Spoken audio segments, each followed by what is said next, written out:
கூடாரை வெல்லும் சீர் கோவிந்தா உன் தன்னை பாடிப்பறை கொண்டு யாம் பெரும் சம்மானம் நாடு புகழும் பரிசினால் நன்றாக சூடகமே தோள்வளையே தோடை செவி பூவே பாடகமே என்றனைய பல்கலனும் யாமணிவோம் ஆடை உடுப்போம் அதன் பின்னே பாசோறு மூடனை பெய்து முழங்கை வழிவார கூடியிருந்து குளிர்ந்தேலோரம்பாவாய்.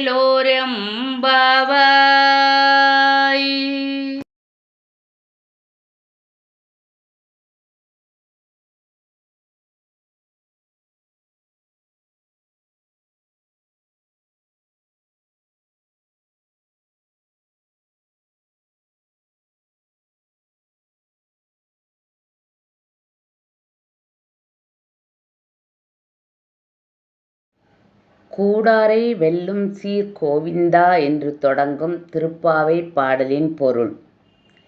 எதிரிகளை வெற்றி கொள்ளும் சிறப்புமிக்க கோவிந்தனே, உன்னை நாங்கள் பாடி அருள் பெற வந்தோம்.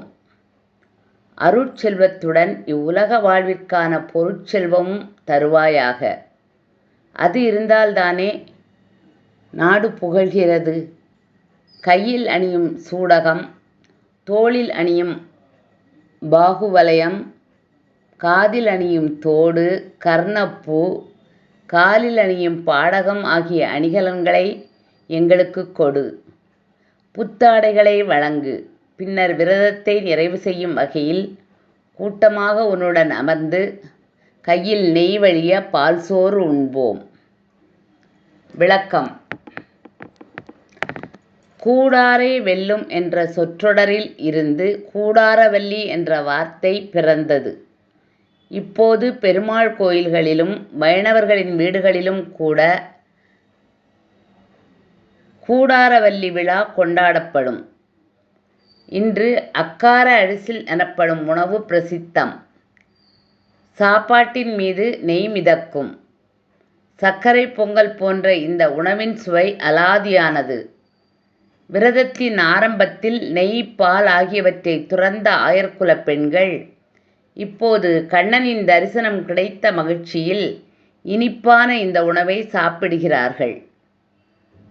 பால் சோறு என்பது பார்க்கடலையும் குறிக்கும். கண்ணா, உன் தரிசனம் கிடைத்து விட்டது.